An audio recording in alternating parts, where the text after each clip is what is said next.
Bienvenidos a nuestro podcast La Biblia en un año, episodio 114. El tema de hoy, 2 maneras de vivir. Albert Einstein dijo lo siguiente: solo hay 2 maneras de vivir tu vida. Una es como si nada es un milagro y la otra como si todo lo fuera. El mismo Jesús dijo que en última instancia solo hay 2 maneras de vivir. Lo dijo en Mateo 7, del 13 al 14. Dijo, hay 2 caminos, 2 puertas, 2 destinos y 2 grupos de personas. En los pasajes de hoy podemos ver claramente el contraste entre las diferentes maneras de vivir. Vamos a leer Salmos capítulo 50, versos del 16 al 23. Salmo 50 del 16 al 23 lo vamos a leer en la versión Palabra de Dios para Todos, PDT. Dice así el Salmo 50, verso 16. Pero Dios le dice al perverso: ¿con qué derecho citas mis enseñanzas y hablas de mi pacto? Si te molesta cuando te corrijo y no prestas atención a mis palabras, haces amistad con ladrones y te juntas con los que cometen adulterio. Siempre estás diciendo mentiras, engañando a la gente y haciendo el mal. Hablas mal hasta de tus propios hermanos, calumnias al hijo de tu misma mamá. Hiciste todo esto y yo no dije nada. Entonces pensaste que yo era como tú, pero te voy a reprender y te acusaré cara a cara. Entiéndanlo bien, ustedes que se olvidan de Dios, no sea que los haga pedazos y no haya quien los salve. El que hace una ofrenda de agradecimiento me honra, pero al que vive según mis enseñanzas le daré la salvación. El primer punto: 2 actitudes hacia Dios: odiarlo u honrarlo. Al final solo hay 2 actitudes posibles hacia Dios: podemos honrarlo o podemos odiarlo. Así dice Dios: quien me ofrece su gratitud me honra. Esto lo pone en contraste con aquellos que aborrecen mi instrucción, como lo dice el verso 17. Aquellos que odian a Dios lo ignoran y lo olvidan. El siglo XX ha sido testigo de las terribles consecuencias de las acciones de aquellos que han olvidado a Dios y han aborrecido su instrucción. Al considerar los grandes desastres que devoran a unos 60 millones de rusos, el gran novelista ruso Alexander Solzhenitsyn vio que la principal característica del siglo XX fue que la gente se había olvidado de Dios. Esto no se aplica solamente a los demás, también se nos aplica a todos nosotros. Encuentras que a veces, posiblemente porque todo parece estar yendo bien en tu vida, te olvidas de orar, leer la Biblia y dar gracias a Dios por todos sus beneficios, casi como si te hubieras olvidado de Dios. Hay épocas de nuestra vida en las que nos olvidamos de Dios y lo complicamos todo. En contraste con el olvido de Dios está una vida dedicada a honrarlo, llena de agradecimiento y de alabanzas. Y dice en el verso 23, quien me ofrece su gratitud me honra. El que enmiende su conducta le mostraré mi salvación. Vamos a hacer una oración juntos. Amado Señor, hoy quiero honrarte ofreciéndote un sacrificio de agradecimiento. Dele gracias al Señor. Dele gracias al Señor por todo lo que te ha dado personalmente.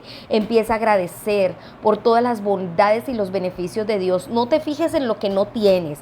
Agradece por lo que tienes y por lo que Dios ha hecho en ti y por lo que Él es para ti. Señor, quiero darte gracias porque eres muy bueno, eres santo, fiel, maravilloso, misericordioso. Has estado conmigo todos los días de mi vida. Me acompañas, me ayudas, me sostienes, me libras y me santificas con tu sangre, con la sangre preciosa de mi amado Jesús, tu Hijo, mi Salvador. Quiero darte gracias, Señor.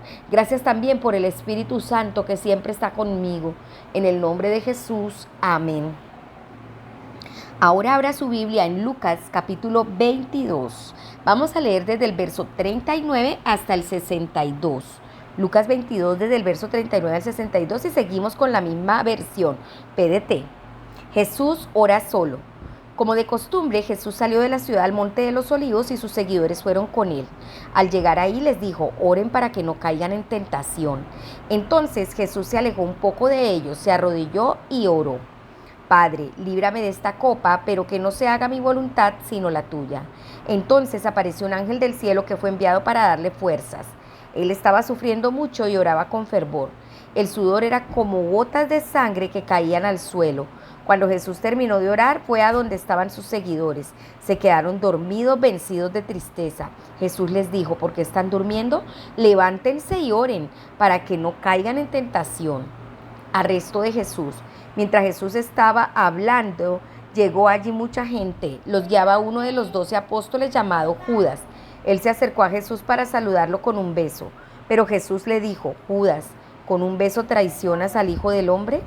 Cuando los seguidores vieron lo que estaba pasando, le dijeron a Jesús: Señor, ¿atacamos con espada? Uno de ellos le pegó al siervo del sumo sacerdote y le cortó la oreja derecha. Pero Jesús dijo: déjenlos.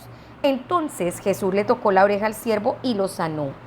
Luego Jesús les dijo a los jefes de los sacerdotes, a los jefes de la guardia del templo y a los ancianos líderes que habían venido a arrestarlo: ¿es que yo soy un bandido para que ustedes vengan con espadas y garrotes? Yo he estado con ustedes todos los días en el área del templo y no me arrestaron, pero esta es su hora, la hora en que reina la oscuridad. La negación de Pedro. Arrestaron a Jesús y lo llevaron a casa del sumo sacerdote. Pedro lo siguió a cierta distancia. Encendieron un fuego en medio del patio y se sentaron alrededor. Pedro se sentó con ellos. Una sierva vio a Pedro sentado allí. Lo pudo ver por la luz del fuego. Lo miró muy cerca y dijo: este hombre también estaba con él. Pero Pedro lo negó: mujer, no lo conozco. Un poco más tarde, alguien vio a Pedro y dijo: tú también eres de ellos. Pero Pedro dijo: no, hombre, no lo soy. Pasó casi una hora y otro insistió: es verdad, este hombre estaba con él, es de Galilea. Pero Pedro dijo: hombre, no sé de qué estás hablando. En ese momento, mientras Pedro todavía estaba hablando, cantó el gallo. Entonces el Señor se dio vuelta y miró a Pedro a la cara. Pedro recordó lo que el Señor le había dicho: antes de que el gallo cante, esta noche me negarás 3 veces. Entonces Pedro salió de allí y lloró amargamente. Segundo punto: 2 sendas en la vida. La voluntad de Dios o la tuya. ¿Alguna vez te has encontrado en una situación en la que sabes que es lo correcto que tienes que hacer, pero también eres consciente de que hacerlo es algo muy difícil y costoso? ¿Sientes a veces la tentación de tomar el camino más fácil? En este pasaje vemos que Jesús, a la vez que era plenamente Dios, era plenamente humano. Lo primero, tuvo que afrontar el terrible sufrimiento de la cruz. Se arrodilló y empezó a orar: Padre, si quieres no me hagas beber este trago amargo, pero que no se cumpla mi voluntad sino la tuya. La humanidad de Jesús se hace patente en su angustia y su sudor, que era como grandes gotas de sangre que caían a tierra. A pesar de todas las dificultades, escogió la voluntad de Dios por encima de la suya y se le apareció un ángel del cielo para fortalecerlo. Nunca tendrás que enfrentarte a un desafío mayor del que él enfrentó. Pero habrá momentos de tu vida en los que Dios te pida escoger su voluntad por encima de lo que tú quieras hacer. En todo sacrificio, ya sea grande o pequeño, pídele a Dios su fuerza para elegir su voluntad sobre la tuya propia, como lo hizo Jesús. Judas, en cambio, eligió seguir su propio camino. Traicionó con un beso a aquel que lo había amado. Vemos un claro contraste entre Jesús y Judas. Por un lado, Jesús oró y se le apareció un ángel del cielo para fortalecerlo, y por otro vemos el resultado del acto de traición de Judas. Cuando reinan las tinieblas, todo se vuelve infernal.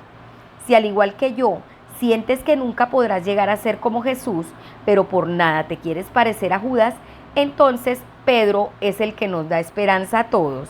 Pedro falló como yo suelo fallar, y aún así Dios lo usó. El primer error de Pedro fue seguirlo de lejos. Cuando la gente se pone agresiva con Jesús, es muy tentador poner un poco de distancia entre nosotros y Él para no quedar demasiado cerca a Jesús. Al final, tomar esta senda conduce a negaciones directas. Cuando Jesús se volteó y miró directo a Pedro, éste supo que había fallado y lloró amargamente. Pedro había fallado, igual que Judas, pero su futuro fue muy diferente al de Judas. Dios siguió usando a Pedro, probablemente mucho más que a ningún otro en la historia de la iglesia cristiana. La diferencia entre Pedro y Judas fue su reacción ante el fallo. Pedro estaba profundamente arrepentido y recibió el perdón y la restauración de Jesús. Es algo que nos da esperanza a todos. Para todos nosotros, igual que Pedro, nuestros fallos de ayer pueden convertirse en nuestro mensaje de hoy. Nuestras pruebas pueden convertirse en nuestro testimonio. Sí, Señor. Gracias a nuestro amado Dios. Vamos a orar. Padre, te pido por favor que me llenes hoy con tu Espíritu Santo y que me ayudes a decir, como mi amado Salvador Jesús, que no se cumpla mi voluntad, sino la tuya. Señor, dame la fortaleza para hacer tu voluntad y para no ceder a las pretensiones de mi alma. En el nombre de Jesús, amén. Ahora les invito a que abra su Biblia en Josué capítulo 5. Vamos a leer desde el versículo 13. Vamos a leer también el capítulo 6 y el capítulo 7. Entonces, alístese allí y vamos a Josué 5, desde el verso 13. El jefe del ejército del Señor. En una ocasión, Josué se acercó a Jericó y vio a un hombre frente a él con una espada en la mano. Josué se le acercó y dijo, ¿eres de los nuestros o eres enemigo? Él respondió, no soy enemigo, acabo de llegar, soy el comandante del ejército del Señor. Entonces Josué se postró rostro en tierra ante él y lo adoró. Luego le dijo, yo soy su siervo, Señor. ¿Tiene algo que ordenarme? El comandante del ejército del Señor le dijo a Josué, quítate las sandalias porque el lugar donde estás es sagrado. Y Josué obedeció. Josué capítulo 6. La toma de Jericó. Las puertas de Jericó estaban cerradas y fortificadas a causa de los israelitas. Nadie podía entrar ni salir. El Señor le dijo a Josué, voy a entregar en tus manos a Jericó, a su rey y a sus soldados. Una vez el día marcha alrededor de la ciudad con todos los soldados. Haz esto por 6 días. 7 sacerdotes marcharán delante del cofre, cada uno llevando una trompeta hecha de cuernos de carnero. El 7º día darán 7 vueltas alrededor de la ciudad, mientras los sacerdotes tocan las trompetas. Cuando se oiga que el cuerno del carnero da un toque prolongado, todo el pueblo gritará muy fuerte y la muralla de la ciudad se derrumbará. Entonces, desde la posición donde esté cada soldado, podrá subir directamente contra la ciudad. Josué, hijo de Nun, reunió a los sacerdotes y les dijo, levanten el cofre del pacto y que 7 sacerdotes marchen delante del cofre del Señor, llevando cada uno una trompeta hecha de cuernos de carnero. Y le dijo al pueblo, den una vuelta alrededor de la ciudad y que el ejército vaya delante del cofre del Señor. Cuando Josué terminó de hablarle a la gente, los 7 sacerdotes que llevaban ante el Señor las trompetas hechas de cuernos de carnero salieron tocándolas delante del cofre. El cofre del pacto del Señor iba detrás de ellos. El ejército iba delante de los 7 sacerdotes que tocaban las trompetas. Los demás hombres de guerra marchaban detrás del cofre. Mientras todos marchaban, sonaban las trompetas continuamente. Pero Josué le ordenó al pueblo, no griten ni dejen que se escuche su voz. No dejen salir ni una sola palabra de su boca hasta el día que les diga griten. Solo entonces deberán gritar. Josué ordenó llevar el cofre del Señor alrededor de la ciudad una sola vez. Después regresaron al campamento para pasar la noche. Josué se levantó temprano y los sacerdotes levantaron nuevamente el cofre del Señor. Todos marcharon alrededor de la ciudad como lo hicieron el día anterior. Primero el ejército, luego los 7 sacerdotes tocando continuamente las trompetas ante el cofre del Señor, después los sacerdotes que llevaban el cofre del Señor y por último los demás hombres. Dieron una vuelta alrededor de la ciudad el 2º día y se volvieron al campamento. Hicieron esto por 6 días. El 7º día ellos se llevaron al amanecer, se levantaron y marcharon alrededor de la ciudad como habían hecho antes. Pero ese día dieron 7 vueltas a la ciudad. La 7ª vez, cuando los sacerdotes tocaron las trompetas, Josué le dijo a la gente, griten, porque el Señor les ha dado la ciudad. La ciudad y todo lo que hay en ella debe ser consagrado al Señor para la destrucción. Solo quedarán vivos Rahab la prostituta y todos los que están con ella en la casa, porque ella escondió a los mensajeros que enviamos. Pero cuídense de no tocar ni llevarse nada de lo que ha sido consagrado a la destrucción, porque entonces, por culpa de ustedes, Dios consagrará la destrucción al campamento de Israel y lo castigará. También pertenecen únicamente al Señor toda la plata, el oro y los objetos de bronce y de hierro, e irán a la tesorería del Señor. Entonces la gente gritó y los sacerdotes tocaron las trompetas de cuernos. Tan pronto como el pueblo escuchó el toque de trompeta prolongado, todos dieron un fuerte grito y la muralla se derrumbó. Entonces, desde donde se encontraba, cada soldado subió directamente contra la ciudad y la capturaron. Mataron a espada a todos en la ciudad, hombres y mujeres, jóvenes y viejos, ganado, rebaños y burros. Josué les dijo a los dos hombres que habían espiado la tierra: entren a la casa de la prostituta y saquen a la mujer y a toda la familia tal como lo juraron. Así que los dos hombres que habían sido espías fueron y sacaron a Rahab, al papá, a la mamá, a los hermanos y a todos los parientes de ella, y los pusieron afuera del campamento de Israel. Luego los israelitas quemaron la ciudad y todo lo que había en ella. Solo la plata, el oro y los objetos de bronce y de hierro los guardaron en la tesorería de la casa del Señor. Pero Josué les perdonó la vida a Rahab la prostituta y a todos sus parientes. Sus descendientes han vivido en Israel hasta hoy porque escondió a los mensajeros que Josué había enviado a espiar en Jericó. En ese momento Josué hizo este juramento: que el Señor maldiga al que intente reconstruir la ciudad de Jericó, que a costa de la vida de su hijo mayor eche los cimientos y a costa de su hijo menor restaure sus puertas. Así el Señor estaba con Josué y su reputación difundió por toda la tierra. Josué capítulo 7. El pecado de Acán. Pero los israelitas no obedecieron a la orden con respecto a lo que tenían que quedar solo para el Señor o ser destruido como una ofrenda. Un hombre de la tribu de Judá llamado Acán, hijo de Carmí, nieto de Zabdí y bisnieto de Sara, tomó algunas cosas de las que estaban consagradas a la destrucción. Eso hizo que el Señor se pusiera furioso con los israelitas. Josué envió a unos hombres desde Jericó a la ciudad de Ai, que está cerca de Bet-Aven, al oriente de Betel. Les dijo: vayan y espíen la tierra. Los hombres fueron y espiaron ahí y volvieron a donde estaba Josué. Le dijeron: no hagas que todo el pueblo vaya contra Ai. Con unos 2,000 o 3,000 se puede atacar a Ai. Así no los molestes a todos haciéndolos ir hasta allá, porque ellos son pocos. Entonces unos 3,000 hombres atacaron ese pueblo, pero fueron derrotados por los hombres de Ai. Primero los israelitas se dieron a la retirada cuando los hombres de Ai resistieron el ataque a las puertas de la ciudad. En el contraataque, los de Ai mataron a 36 hombres. Mientras perseguían a los israelitas hasta las canteras, otro grupo de Ai los atacó matando a más en la bajada. Entonces el pueblo se atemorizó y perdió el ánimo. Josué rasgó sus vestidos y se postró rostro en tierra ante el cofre del Señor. Se quedó allí hasta la noche acompañado por los ancianos líderes de Israel. Ellos se arrojaron polvo en la cabeza en demostración de dolor. Josué dijo: Señor Dios, ¿por qué nos hiciste atravesar el Jordán para luego dejar que los amorreos nos destruyan? Ojalá hubiéramos quedado satisfechos viviendo al otro lado del río. Señor, ¿qué puedo decir ahora que Israel ha sido vencido por sus enemigos? Los cananeos y toda la gente que vive en esas tierras se enterarán, nos rodearán y nos matarán a todos. Entonces, ¿qué harás para que no se desacredite tu gran nombre? El Señor le dijo a Josué: levántate, ¿por qué te postras así? Israel ha pecado y ha roto el pacto que le ordené. Han tomado algunas de las cosas que les ordené destruir, han robado, han mentido y las han puesto entre sus pertenencias.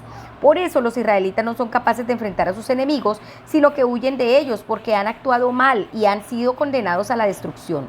Yo no voy a ayudarles más, a menos que destruyan todo lo que les ordené que fuera destruido. Ve y purifica al pueblo. Diles que se purifiquen para mañana, porque yo, el Señor Dios de Israel, digo: Israel, hay entre sus pertenencias cosas que les ordené destruir, y en tanto no las quiten de entre ustedes, no podrán hacer frente a sus enemigos. Mañana por la mañana deberán presentarse por tribus, y la tribu que designe el Señor pasará adelante por grupos familiares, y el que designe el Señor pasará adelante por familias, y la que designe el Señor pasará adelante hombre por hombre. El hombre que sea sorprendido con las cosas que debieron ser destruidas será quemado con toda su familia y sus pertenencias, porque él rompió el pacto del Señor y porque ha cometido un crimen horrible contra Israel. Josué se levantó temprano en la mañana e hizo pasar a la gente de Israel por tribus, y fue señalada la tribu de Judá. Luego hizo pasar al frente por familiares de Judá, y fue señalado el de Sera. Pasaron al frente los de Sera por familias, y fue señalada la de Zabdí. Luego Zabdí trajo su familia hombre por hombre, y fue señalado Acán, hijo de Carmí y nieto de Zabdí, de la tribu de Judá. Entonces Josué le dijo a Acán: hijo mío, di la verdad aquí ante el Señor, Dios de Israel, y confiesa lo que has hecho. Dímelo y no me ocultes nada. Entonces Acán le contestó a Josué: es verdad, he pecado contra el Señor, el Dios de Israel. Esto fue lo que hice. Entre las cosas que capturamos vi un bello manto de Babilonia, 200 monedas de plata y una barra de oro que pesaba más de medio kilo. Me gustaron mucho, así que las tomé y las enterré debajo de mi carpa. La plata está debajo de todo. Así que Josué envió unos mensajeros que corrieran a la carpa, y ahí estaban las cosas escondidas en la carpa, con la plata debajo de todo. Tomaron las cosas de la carpa, las llevaron a Josué y a todos los israelitas y las presentaron ante el Señor. Luego Josué y los israelitas agarraron a Acán, descendiente de Zera, con la plata, el abrigo, la barra de oro, sus hijos, sus hijas, su ganado, sus burros, sus ovejas y su carpa, y todo lo que le pertenecía lo llevaron al valle de Acor. Y Josué le dijo: ¿por qué nos trajiste destrucción? Hoy el Señor te traerá la desgracia a ti. Entonces todos los israelitas los mataron a pedradas y los quemaron. Luego apilaron muchas piedras sobre sus cuerpos, y el montón de piedras permanece allí hasta hoy. Esa es la razón por la cual aún hoy ese lugar se llama el Valle de Acor. Así el Señor dejó de estar enojado con ellos. Ay, Dios santo. Punto 3. Dos suelos sobre los que sostenernos: lo santo o lo oculto. ¿Tienes algún área en tu vida que mantienes oculta porque es un lugar de pecado secreto? En este pasaje vemos dos suelos que están en contraste. Vemos a Josué pisando suelo sagrado, y por otro lado vemos a Acán de pie sobre un suelo de pecado oculto. El mensajero de Dios se aparece a Josué. No sabemos si era un ángel o la segunda persona de la Trinidad, o sea, Jesús. Lo que sabemos es que Josué cayó rostro en tierra ante él en reverencia, y le fue dicho: quítate las sandalias de los pies, porque el lugar que pisas es sagrado. En la vida hay ocasiones en que la presencia de Dios parece tan fuerte que sentimos que estamos pisando suelo sagrado. Todo lo que podemos hacer es caer rostro en tierra y adorar. Dios llenó a Josué de éxito. El Señor estuvo con Josué y este se hizo famoso por todo el país. Su éxito no provino del tamaño de su ejército, el poder de sus armas o su pericia como líder, sino que vino por su fe en Dios, la cual lo llevó a seguir las instrucciones de Dios. De la misma manera, la prostituta Rahab, su familia y todo lo que le pertenecían fueron salvados por causa de su fe, la cual la llevó a tener un acto de amabilidad con los sirvientes de Dios. En el Nuevo Testamento se reconoce a Josué y a Rahab como héroes de la fe. Por la fe cayeron las murallas de Jericó. Por la fe la prostituta Rahab no murió junto con los desobedientes, pues había recibido en paz a los espías. Eso lo podemos encontrar en el Nuevo Testamento en Hebreos 11, verso 30 y 31. El ejemplo de Josué plantea muchas preguntas difíciles para las que nos cuesta encontrar respuesta. Como cristianos, una vez más, tenemos que acordarnos de leerlos con los lentes de Jesús y del Nuevo Testamento. El libro de los Hebreos sugiere que la tierra prometida es una imagen de las bendiciones que recibes por la obediencia, es decir, por la fe en Jesús. Si Josué les hubiera dado reposo, Dios no habría hablado posteriormente de otro día. Esforcémonos pues por entrar en ese reposo para que nadie caiga al seguir aquel ejemplo de desobediencia. Un incidente en el que se ve esa desobediencia se da en la historia de Acán, cuya codicia llevó a desobedecer a Dios tomando para sí plata y oro. Posteriormente admitió que todo ello está escondido bajo tierra en medio de mi tienda. Ya seguros, los mensajeros de Josué fueron corriendo a la tienda, y he aquí aquello estaba escondido allí en su tienda, y el dinero estaba debajo. Tenemos que hacernos conscientes del peligro de compartimentalizar nuestras vidas. Como en la tienda de Acán, todo puede parecer respetable en la superficie, pero debajo escondido puede acechar el pecado. Los demás no pueden ver los compartimentos de nuestra vida donde reside el pecado, pero Dios sí puede. El pecado de Acán no le afectó simplemente a él, afectó a todo el campamento. Dios quería un pueblo santo y consagrado a él. El pecado y la desobediencia en el campamento les afectaron en su pureza. El Señor dijo: no podrás resistir a tus enemigos hasta que hayas quitado el oprobio que está en el pueblo. Es muy bueno preguntarse: ¿tengo alguna área que no esté consagrada a Dios, que esté impidiendo que reciba bendiciones y la victoria que Dios quiere dar a su pueblo? Mi experiencia ha sido que el Espíritu Santo continúa arrojando luz sobre las áreas escondidas de mi vida con las que tengo que lidiar. El proceso probablemente no se completará nunca en este lado del cielo. La buena noticia es que ya no tenemos que temer el castigo del pecado de Acán tuvo que enfrentar. Por medio de Jesús eres perdonado y restaurado, sin importar cuáles hayan sido tus fallos. Vamos a orar. Amado Señor, hoy consagro mi vida a ti nuevamente. Gracias porque me has cambiado, gracias porque has transformado mi vida. Igual que fuiste con Josué, vas caminando conmigo. Elijo la senda de tu voluntad para mi vida. Elijo la santidad y la honra a tu nombre. En el nombre de Jesús, amén. La pastora Pipa añade Lucas capítulo 22, verso 46. Porque están durmiendo, levántense y oren para que no caigan en tentación. No me resulta nada fácil levantarme muy temprano para orar o quedarme hasta tarde orando. Siento simpatía por los discípulos. Tuvieron un día muy largo y Jesús les había estado contando todo tipo de cosas acerca de su sufrimiento y su muerte. Tuvieron que sentirse muy preocupados y confundidos. Estaban agotados por la tristeza. Tuvieron que sentirse muy decepcionados con ellos mismos por haber abandonado a su amigo y maestro y Señor. Entiendo la negación de Pedro. El miedo puede atenazarnos en ocasiones. Es por eso por lo que la transformación de Pedro es tan asombrosa, de cobarde a líder valiente. Si Dios pudo cambiar a Pedro, me puede cambiar a mí. Así es, Dios puede cambiarnos a todos. Y recordemos que hay dos maneras de vivir. Podemos tener dos actitudes hacia Dios, odiarlo u honrarlo. También hay dos sendas en la vida, la voluntad de Dios o la voluntad nuestra. Tenemos que escoger cuál de las dos vamos a llevar. Y como tercer punto, recordemos que estudiamos los dos suelos sobre los que nos podemos sostener, o lo santo o el pecado oculto. No olvidemos esta palabra y esperamos que haya sido de mucha bendición para su vida. Recuerde que este devocional fue escrito por el pastor Nicky Gumbel de la iglesia HTB en Londres y la voz de este podcast es de Marisol Rojas. Que el Señor les bendiga.